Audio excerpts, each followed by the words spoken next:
Sa nakaraan nating video, matapos ipakita ni Ming ang talento at mapalakas ang kanyang katawan, itinuring siyang pambihirang pag-asa ng Red Sun Sect dahil sa kanyang divine avatar at martial arts technique. Dahil dito nagpa siya ang elder na ihayag ang kanilang pag-angat at simulan ang paghahanda para sa level promotion ceremony na magbibigay sa kanilang sect ng pagkakataong umakyat mula grade 9 patungo sa grade 5 o 6 kasabay ng kanilang muling pagbabalik matapos ang 200 taon ng pagiging mababa ang profile. Sa sumunod na eksena makikita ang mga borders ng Yan State. Malapit sa mga borders ay matatagpuan ang maraming gusali kung saan maraming sundalo ang nakabantay upang walang sinuman ang makalabas ng hindi napapansin. Lahat ay naghahanap kay Hao Yan kaya't mas pinahigpit pa ang seguridad sa lugar. Napansin ni Ming na kahit sino pa ang dumaan maging sakay man ng isang sedan na lumilipad ay hindi maaaring makalabas ng hindi sinusuri. Sa kabila ng mahigpit na pagbabantay na natiling kalmado si Ming habang nakatayo roon, may bitbit siyang isang sako sa balikat at dito niya itinago si Hao Yan. Nang lapitan siya ng isang bantay, walang pag-aalinlangan na iniabot ni Ming ang isang supot na naglalaman ng martial coins. Dahil dito hindi na siya siniyasat ng bantay at pinayagang makadaan. Matapos makatawid sa borders, agad niyang ibinaba ang sako at binuksan ito. Mula roon lumabas si Hao Yan, malalim ang paghinga, sa wakas ligtas na silang nakatawid. Nagpasalamat si Hao Yan, sinasabing halos hindi na siya makahinga sa loob ng sako. Sinabi ni Ming sa kanya na maaari na siyang maglakad ng malaya kasama niya dahil wala nang makakakita sa kanya sa lugar na iyon. Sagot naman ni Hao Yan, bagamat masyadong hinigpitan ng kanyang ikatlong kapatid ang seguridad sa borders upang hindi siya makatakas, nagawa pa rin ni Ming na makahanap ng paraan gamit ang pera upang may paabot siya sa kabila. Dagdag pa ni Hao Yan, napansin niyang hindi maayos na ginagampanan ng kanilang mga bantay ang kanilang tungkulin, mas inuuna nila ang kasakiman at pinapayagang makadaan ang sinuman kapalit ng pera. Tumugon si Ming na marahil ay hindi niya alam ito dahil isa siyang prinsipe kaya hindi niya batid kung paano naghahanap buhay ang mga bantay upang maitawid ang kanilang araw-araw na pangangailangan. Ipinaliwanag ni Ming na bagamat isang martial arts master ang pinuno ng mga bantay, ang taunang kita nito ay nasa 700 martial coins lamang, kulang para sa kanilang pangangailangan sa pag-cultivate. Kaya't upang mapataas ang kanilang cultivation, kinakailangan nilang kumita ng higit pa rito. Dagdag pa niya, halos lahat ng bantay ay gumagawa ng ganitong paraan upang madagdagan ang kanilang kita. Sa tuwing sinisiyasat siya sa borders, nagbigay siya ng 1,000 martial coins sa bawat bantay kaya't hindi na siya pinahirapan sa pagdaan. Sa laki ng halagang ito, hindi na nila nagawang saliksikin pa ang kanyang dala. Napagtanto ni Hao Yan ang laki ng ginastos ni Ming para sa kanya kaya't nangakong ibabalik niya ang lahat ng perang nagamit. Lumapit si Ming at sinabi sa kanya bilang isang nakatatandang kapatid na tama ang kanyang sinabi at talagang dapat niyang gawin ito. Wala umanong bagay sa mundong ito na libre. Kung may nagbibigay, nangangahulugan itong may nais silang makuha na kapalit. At kung wala man silang hinihingi, nararapat pa rin na ibalik ang anumang natanggap. Nagulat si Hao Yan sa narinig at sinabing ang paliwanag ni Ming ay parang mga salitang nanggaling sa kanyang ama. Marahang inilagay ni Ming ang kamay sa ulo ni Hao Yan at sinabing dahil tinatawag na siya nitong Brother Ming ay maaari niya siyang pagsabihan bilang isang tunay na kapatid. Hindi umano siya nagbibigay ng payo para sa sarili niyang kapakinabangan kundi upang mapadali ang buhay ni Hao Yan sa hinaharap. Matapos nito, inaya na niya itong magmadali dahil malayo pa ang kanilang lalakarin. Lumipas ang 5 araw at nakarating sila sa estado ng Dongqi sa lungsod ng Tianhe kung saan matatagpuan ang Galaxy Sect at si Zisheng. Habang naglalakad sina Ming at Hao Yan patungo sa pamilihan, namangha sila sa lawak nito. Napakaraming paninda roon, mula sa mga pangkaraniwang gamit hanggang sa mga bihirang bagay. Bukod dito, ang mga spiritual beasts ay ibinebenta rin ng regular sa murang halaga. Nagulat ang prinsipe sa kanyang nakita at napabulalas na parang mga ordinaryong prutas lamang ang mga magical beasts na ibinebenta sa tindahan. Sa kanilang estado, kinakailangan pa nilang pumunta sa espesyal na mga restaurant upang makakain ng karne ng spiritual beasts at kinakailangan pa nilang gumamit ng martial coins bilang kabayaran. Ngunit sa lugar na ito, kapalit ng spiritual stones lamang maaari nang makabili ng ganoong karne. Ngumiti si Ming at sinabing magugulat pa siya sa mga susunod niyang makikita dahil ito ang pinakamaliit na lungsod sa buong estado ng Dongqi. Sinabi ni Ming na hindi pa sila nakakapunta sa kabisera kung saan mas marami pang bagay na makikita at masaganang mga resources, dagdag pa niya mas mura ang mga bilihin doon. Sinabi rin ni Ming na ang treasure house sa lungsod na ito ay may 11 na palapag samantalang ang treasure house sa kabisera ng estado ng Yan ay mayroon lamang 9 na palapag. Sa narinig labis na natuwa si Hao Yan at sinabing si Brother Ming ay talagang may malawak na kaalaman. Napansin niyang tila sanay ito sa paglalakbay sa malalaking lungsod at madalas gumala sa iba't ibang lugar. Tumugon si Ming na totoo ito, marami na siyang napuntahang lugar at kung susunod lamang ito sa kanya marami pa siyang matutunan. Sa kanyang isipan naisip niyang lahat ng ito ay dahil kay Beng-ing. Sa isang pagpapakita ng nakaraan lumitaw ang imahe ni Beng-ing na nagpapaalala sa kanya ng responsibilidad bilang isang nakatatandang kapatid. Ipinunto nito na hindi mahalaga kung gaano karami ang kanyang nalalaman ngunit ngayong may isang batang tumitingala sa kanya hindi niya dapat itong biguin. Kung magpapakita siya ng kahinaan at may isang tanong na hindi niya masasagot paano niya magagampanan ang pagiging isang nakatatandang kapatid. Kaya't mahalaga na magkaroon siya ng sapat na kaalaman upang anuman ang itanong sa kanya ay mayroon siyang maibibigay na kasagutan. Sa ganitong paraan lalo siyang hahangaan ng bata at magpapatibay ito ng tiwala sa kanya. Habang naglalakad isang malaking spiritual beast ang bumungad sa kanila sa isang kanto ng kalye. Nakaupo rito ang isang master at agad na nagningning ang mata ni Hao Yan sa labis na kasabikan. Gayunpaman hindi ito isang pambihirang tanawin ayon kay Ming. Isa lamang itong spiritual beast sa ika-6 na antas at ang nakasakay rito ay isang martial arts master na nasa dominator level, hindi ito isang bagay na dapat ikamangha ng labis. Sa kabila nito naramdaman ni Ming ang pangangailangang maging maingat. Ang enerhiya mula sa master ay lumilikha ng panginginig sa kanyang mga binti kaya hindi niya maaaring maliitin ang presensya nito. Bagaman tiwala si Beng-ing na hindi nito maririnig ang kanilang usapan hindi niya maiwasang mag-alala. Ang ideya ng mabilis na pag-unlad tungo sa dominator level ay tila masyadong mabigat para sa kanya. Hindi pa siya handa at wala siyang balak makatawag ng pansin mula sa isang makapangyarihang nilalang bago niya maabot ang nararapat na lakas. Sa gitna ng kanyang pag-iisip isang ingay ang umalingaw-ngaw mula sa unahan. Isang batang lalaki ang lumitaw nakasakay sa isang napakalaking magical beast. Mula sa kalye isang lalaki ang mabilis na tumatakbo habang nagsisigaw inuutusan ang lahat na lumayo kung ayaw nilang mamatay sa kanyang pagbaba. Agad namang nagpulasan ang mga tao upang bigyang daan ang kanyang pagdaan. Matapos nito nagsimulang magbulungan ang mga tao sa paligid nag-uusap tungkol sa mga disciple ng Galaxy Sect. May isang nagsabi na lahat ng mga ito ay masasama at hindi man lang itinuturing na tunay na tao ang iba.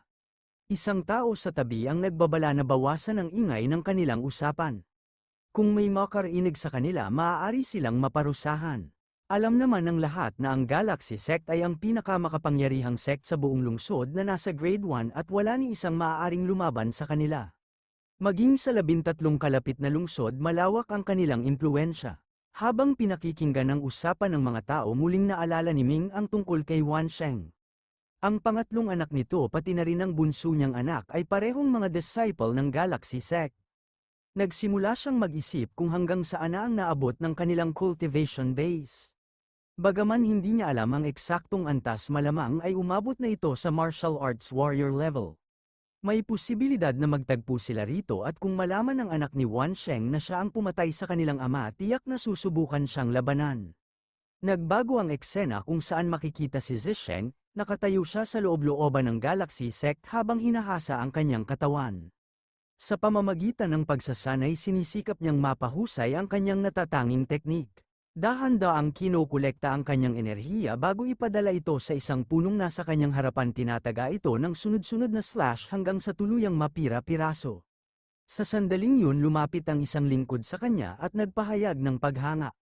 Sinabi nito na ang kanyang kakayahan ay patuloy na umaangat at kahit isang karaniwang martial arts warrior ay walang laban sa kanya, malayo na ang kanyang narating kumpara noon. Ngunit agad namang sumagot si Zisheng na hindi niya kailangang purihin ng labis. Bagamat isa siyang inner disciple ng Galaxy Sect hindi pa rin sapat ang lakas na mayroon siya, mas higit pa ang nais niyang makamit. Pagkatapos tinanong ni Zisheng kung may natanggap bang sulat mula sa kanilang bayan. Matagal na niyang hindi naririnig ang balita tungkol sa kanyang ama at wala itong kahit anong liham na ipinadala sa kanya. Sa kanyang tanong biglang natigilan ang lingkod at hindi agad nakasagot. Napansin ito ni Zisheng at agad na naging matalim ang kanyang titig. Muling inulit niya ang tanong at hiniling sa lingkod na magsalita ng mabilis, hindi niya magugustuhan kung may itinatago ito sa kanya. Sa takot nagsimulang manginig ang lingkod dahan-daang lumuhad sa kanyang harapan. Sa nanginginig na tinig sinabi nitong may natanggap siyang liham ilang araw na ang nakalipas. Gayunpaman hindi ito galing sa kanyang ama kundi mula sa pamilya Yi. At sa liham na yun nakasulat ang isang nakagugulat na balita, ang kanyang ama ay pinatay ni Ming Yi. Dahil sa matinding galit agad na pinakawalan ni Zisheng ang kanyang kapangyarihan. Ang kanyang enerhiya ay lumaganap sa paligid nagpapakita ng matinding emosyon sa kanyang loob. Isang lingkod ang nagsalita nagpapaliwanag na hindi niya agad sinabi ang impormasyon dahil nasa kalagitnaan ng breakthrough si Zisheng. Kung nalaman niya ito noon maaaring nawala ang kanyang konsentrasyon at hindi niya naabot ang kasalukuyang antas niya ngayon. Sa isang iglap mabilis na lumapit si Zisheng at hinawakan ang lingkod. Sa kanyang isipan bumalik ang mga alaala ng isang liham na isinulat ng kanyang ama. Nabanggit dito na sinira nila ang Meridians upang pigilan ang cultivation ni Ming. Ngunit ang tanong sa kanyang isipan paano nagawa ni Ming na gamitin ang kanyang kapangyarihan upang patayin ang kanyang ama. Nagsimula siyang magtanong kung kailan nagsimula si Ming sa cultivation at kung paano ito lumakas sa kabila ng pagkasira ng kanyang Meridians. Habang nakikinig unti-unting nabuo sa kanyang isipan ang isang mas malinaw na larawan. Ayon sa mga sinabi ng lingkod hindi lang nakaligtas si Ming kundi lalo pang lumakas, isa na itong inner disciple ng Red Sun Sect. Nang marinig ito lumitaw sa kanyang mukha ang panunuya. Sa kanyang isipan kahit pa lumakas si Ming nananatili itong isang mababang uri ng disciple sa sect. Walang paraan upang may kumpara ito sa kanyang lakas at sa kanyang paningin wala itong pinagkaiba sa isang mababang nilalang. Isang bagay ang pumasok sa kanyang isipan, ang nalalapit na pagsusulit para sa pagpili ng mga guard sa panig ng marquee. Sa sandaling makapasa siya rito makakapasok siya sa mas mataas na antas at magkakaroon ng pagkakataon na puntahan ang Red Sun Sect. Sa kanyang plano doon niya ipaghihiganti ang pagkamatay ng kanyang ama at wawakasan si Ming. Kinabukasan nagtungo si Ming sa tahanan ng isang kaibigan na kamakailan lamang ay nailigtas niya sa Magical River Area, si Fang Yibay. Sa harapan ng bahay nito makikita ang isang plaque na gawa sa pilak kung saan nakasulat ang pangalan ng Fang Mansion. Habang nakatayo sa harapan nito napansin niya na tila kabilang ang pamilyang ito sa mataas na uri lalo na't ang mismong pangalan ng kanilang tirahan ay nakaukit sa dekalidad na pilak. Sa kanyang isipan napagnilayan niya ang tungkol sa marquee ng estadong ito, isang makapangyarihang mandirigmang umabot sa antas ng martial arts saint. Batid niyang bilang isang hamak na mandirigma hindi niya ito basta-basta maaaring makaharap, dahil dito naisip niyang dumaan sa ibang paraan. Kaya't nagtungo siya upang makipagkita kay Yibay ang tagapagmana ng Silver Family dahil naniniwala siyang ito ang maaaring makatulong sa kanya upang makaharap ang marquee.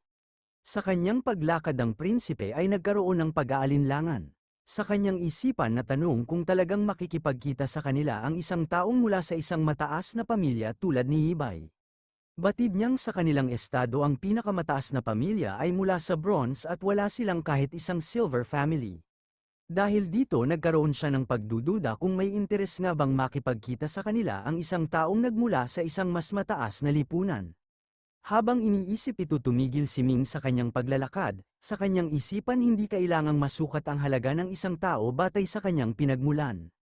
Ang kanilang kapanganakan sa isang maliit na estado ay hindi nangangahulugan na wala silang halaga. Makalipas ang ilang sandali lumabas mula sa loob ng mansion ang isang lingkod. Magalang itong bumati at nagtanong kung ang kanilang pakay ay makipagkita kay Yibay Fang. Sa narinig tiniyak ni Ming na iparating sa kanya ang mensahe na may isang kaibigang nais siyang makita. Nang lumapit si Ming sa mansyon isang lingkod ang bumati sa kanya at nagpahayag na ang kanilang master ay wala sa bahay. Kasalukuyan itong dumalo sa isang handaan kasama ang kanyang mga kaibigan sa Celestial Tower at malamang na hindi ito makakauwi hanggang sa gabi. Bagaman inalok ng lingkod na pumasok sila at maghintay tinanggihan ito ni Ming. Sa halip na pagpasyahan nilang direktang magtungo sa Celestial Tower upang makipagkita sa kanilang hinahanap dahil may mahalaga silang pakay. Habang iniisip ng lingkod ang sinabi ni Ming naalala niya ang isang pahayag mula sa kanyang master noon. May binanggit itong isang lalaki na nagligtas sa kanya sa lugar ng mahiwagang ilog. Sa puntong yun nagsimula siyang maghinala na maaaring ang lalaking nasa kanyang harapan ay ang mismong taong yun. Samantala sa Celestial Tower si Yibay ay kasalukuyang kasama ng kanyang dalawang kaibigan at si Miss Sian Sian. Ang babae ay kilala bilang isang bihasang array master at minsan ang nakaligtas sa isang mapanganib na sitwasyon matapos subukang hulihin ng isang ice beast kasama si Xiao. Habang nagaganap ang handaan nagpasalamat si Hibay kay Miss Sian sa pagdalo. Gayunpaman walang pag-aalinlangan na sinabi nito na dumalo lamang siya upang makakain ng libre kaya't wala nang kailangang pasalamatan. Sa gitna ng pag-uusap na itanong ni Sian kay Hibay tungkol sa kanyang naging karanasan sa mahiwagang ilog. Nais nitong malaman kung ano ang nakita niya roon at kung anong kayamanan ang kanyang nakuha. Bukod dito nabalitaan din niya na may isang lalaki mula sa isang maliit na sect na nagligtas sa kanyang buhay. Agad na kinumpirma ni Hibay ang narinig, isang batang nagngangalang Mingyi mula sa isang maliit na sect ang nagligtas sa kanya. Sa kanilang pagkikita sa mahiwagang ilog inatake siya ng mga tagapagmana ng Golden Family at halos mawala na siya ng buhay. Sa kabila ng matinding panganib at sa kabila ng pagkakataong patayin siya para makuha ang kanyang mga kayamanan pinili ni Mingyi na iligtas siya. Sa halip na pagnasaan ang kanyang ari-arian binigyan pa siya nito ng pagkain at gamot upang makaligtas. Habang pinapakinggan nito isang malapit na kaibigan ni Hibay ang nagsalita. Ayon sa kanya ang mga taong nagmula sa maliliit na pamilya at sect ay walang kakayahang pumatay ng mga miyembro ng mas makapangyarihang pamilya. Sa kanyang palagay natakot lamang ang batang yun na gumanti ang pamilya ni Fang Yibay kaya pinili nitong ipakita ang kabutihang loob upang makaiwas sa gulo. Sa narinig agad na nagalit si Yibay, hindi niya nagustuhan ang pahayag ng kaibigan at mariing itinanggi ang sinabi nito. Para sa kanya hindi ganun ang pagkatao ni Mingyi. Malinaw sa kanyang alaala na iniligtas siya nito nang walang hinihinging kapalit. Gayunpaman hindi natitinag ang kanyang kaibigan, iginiit nito na masyado siyang inosente upang makita ang tunay na intensyon ng iba. Marami na siyang nakilalang tao mula sa mabababang estado na nagpapakita ng kabutihan sa umpisa ngunit kalaunan ay sinusubukang samantalahin ang pagkakataon. Sa kanyang palagay hindi magtatagal at lalapit din si Mingyi upang subukan gamitin ang kaugnayan nila para sa sariling kapakinabangan. Sa kabila ng mga sinabi ng kanyang kaibigan na natiling matatag si Hibay. Ipinahayag niya na kung sakaling dumating si Mingyi upang makipagkita sa kanya mapapatunayan niyang hindi ito masamang tao. Hindi ito lalapit upang humingi ng kapalit at hindi rin ito magiging katulad ng iniisip ng kanyang kaibigan. Para kay Hibay ang katotohanan ay hindi nasusukat sa estado ng isang tao kundi sa kanyang tunay na pagkatao. Sa sandaling yun bumukas ang pinto at pumasok ang isang lingkod. Agad nitong ipinaalam kay Yibay na may isang binata sa labas na nais siyang makausap. Ipinakilala ng binata ang sarili bilang Mingyi at kung nanaisin ni Yibay tatawagin niya ito upang makapasok. Pagkarinig nito agad na nagalit si Yibay at sinabihan ang lingkod na tawagin si Mingyi ng mabilis. Sa tabi nito muling nagsalita ang isa niyang kaibigan na nagpahayag ng panunuya. Ayon dito noon pa man ay sinabi na niyang darating ang binatang yun upang hanapin siya at ngayon ay narito na ito upang humingi ng kung ano. Gayunpaman muling nagalit si Yibay at mariing ipinahayag na si Mingyi ay isang kaibigan hindi isang taong may masamang intensyon. Ipinahayag niya na kung paano siya iniligtas nito sa bingit ng kamatayan kaya't inutusan niya ang kanyang kaibigan na itigil ang pangungutya at pakitunguhan ng maayos si Mingyi sa sandaling pumasok ito. Nang bumukas ang pinto pumasok si Mingyi at agad na nagsalita. Pinagtakhan niya kung bakit napakaingay ni Yibay at tila puno ng galit ang kanyang enerhiya. Ang dalawang batang Panginoon na naroon ay nagulat sapagkat hindi nila naramdaman ang kanyang pagpasok. Napansin nilang tila itinago nito ang kanyang enerhiya isang kasanayang hindi pangkaraniwan. Sa sandaling yun tumayo si Yibay at nagpasalamat kay Mingyi sa pagpunta. Ipinahayag niya na nais niya sanang puntahan ito ngunit naubos ang kanyang panahon sa pagpapagaling at pag-cultivate kaya't hindi niya ito nagawa. Pagkatapos inimbitahan niya si Mingyi na lumapit upang ipakilala sa kanyang mga kasama. Isa-isa niyang ipinakilala ang mga naroon, ang matabang binatang nakaupo sa gilid ay si Hu Jin habang ang nakasuot ng lilang robe ay si Jongnan. Pareho silang mga tagapagmana ng Silver Family katulad niya. Kasunod nito ipinakilala rin niya ang isang babae na nagngangalang Sian Sian. Ipinahayag niya na si Sian ay apo ng pinuno ng Yin Yang sect at bukod pa rito ay isa rin itong bihasang array master. Habang nakatitig kay Mingyi biglang nagpahayag si Sian na tila pamilyar sa kanya ang mukha nito, pakiramdam niya ay nagkita na sila noon. Gayunpaman mabilis na sumagot si Ming at sinabing kung nagkita na sila dati tiyak na hindi niya yun makakalimutan. Ngunit dahil wala siyang maalala nangangahulugan lamang na hindi pa sila nagkikita. Sa kabila ng kanyang sagot sa loob-looban ni Ming ay batid niyang kilala niya ang babae. Matagal na silang nagkita noon sa isang misyon sa Ice Beast upang hulihin ito. Naroon din si Master Xiao noong panahong yun at matapos ang isang madugong labanan si Xian lamang ang nakatakas. Gayunpaman hindi niya maaaring ipahayag ang katotohanan ito dahil tiyak na magdadala ito ng malaking panganib sa kanya. Kung malalaman ng babae ang kanyang tunay na pagkakakilanlan tiyak na isisiwalat nito ang lahat sa iba. Samantala biglang nagsalita si Hu Jin, sinabi nito na marami siyang narinig tungkol kay Ming Yi partikular na ang kanyang kahusayan bilang isang mandirigma at ang kanyang maliwanag na kinabukasan. Kasunod nito nagpakita ito ng pang-aasar at tinanong si Jongnan kung ano ang kanyang espiritual na katawan. Agad namang tumugon si Jongnan at sinabing taglay niya ang isang medium spiritual avatar. Alam umano ito ni Hu Jin kaya't malinaw na ang tanong nito ay isang paraan ng panunukso lalo't mas mataas ang kalidad ng espiritual na katawan ni Ming Yi kaysa sa kanya. Gayunpaman itinanggi ito ni Hu Jin at sinabing hindi niya layuning gawing biro ang usapan. Ipinahayag niya na nakalimutan lamang niya ang espiritual na katawan ni Jongnan. Dagdag pa niya ang espiritual na avatar na kanyang taglay ay isang mataas na kalidad na espiritual na katawan na nagpapakita ng kanyang natatanging kakayahan. Matapos marinig ang usapan tungkol sa mga espiritual na avatar muling napaisip si Hibay kung anong uri ng avatar ang taglay ni Ming. Alam niyang siya mismo ay nagtataglay ng isang mataas na kalidad ng espiritual na avatar kaya't para sa kanya hindi na ito isang pambihirang bagay sa Silver Family. Itinuturing niyang pangkaraniwan na ang pagkakaroon ng ganitong antas ng avatar sa kanilang angkan. Habang iniisip ito napansin niyang tila may kakaibang tono si Hu Jin sa kanyang pagsasalita dahilan upang magduda kung ano ang dahilan ng pag-uugali nito. Samantala biglang nagsalita ang batang prinsipe na nagpakita rin ng interes sa usapan. Ipinahayag nito na siya mismo ay nagtataglay ng isang top virtual avatar. Kasabay nito inalala nito ang naging usapan nila ni Ming sa daan kung saan sinabi ni Ming na ang kanyang taglay ay isa rin sa pinakamataas na uri ng avatar.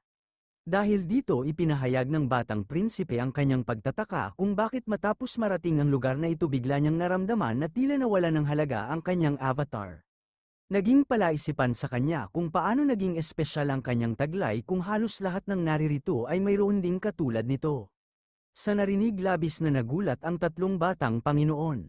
Hindi nila inaasahan ang pahayag ng batang prinsipe lalo na tila ipinapahiwatig nito na nagtataglay si Ming ng isang pambihirang avatar. Upang maiwasan ang anumang hindi kinakailangang atensyon agad na kumilos si Ming at pinatahimik ang bata. Ipinaalala niya sa lahat na hindi na dapat seryosohin ang sinasabi nito sapagkat wala pa itong sapat na kaalaman tungkol sa espiritual na avatars.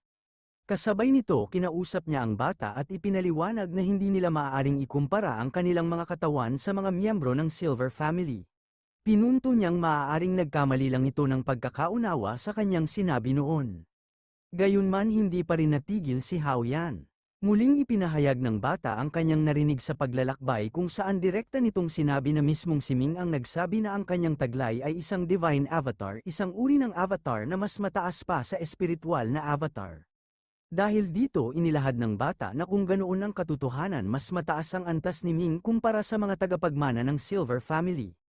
Dahil dito hindi nito maintindihan kung bakit tila nag-aalangan pa ito sa harap ng mga ito. Sa pahayag na yun muling nabalot ng pagtataka ang mga naroroon. Hindi nila inaasahan ang narinig, na maaaring si Ming ay nagtataglay ng isang divine avatar. Batid nilang ang ganitong uri ng avatar ay isang pambihirang kayamanan na nasa ranggong ika-17 sa Treasure Avatar List. Samantala nagsimulang mag-isip si Xian na nagtangkang alalahanin kung saan niya unang nakita si Ming lalo pat kung totoo ang sinasabing taglay nito. Gayunman bago pa lumala ang sitwasyon agad na kumilos si Ming upang patahimikin si Hao Yan.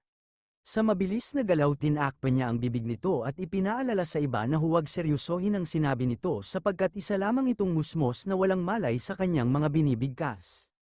Gayunman sa kaloob-looban nagsimulang mag-alala si Ming. Sinisikap niyang mapanatili ang pagiging mababa ang profile upang walang makaalam sa kanyang tunay na kakayahan.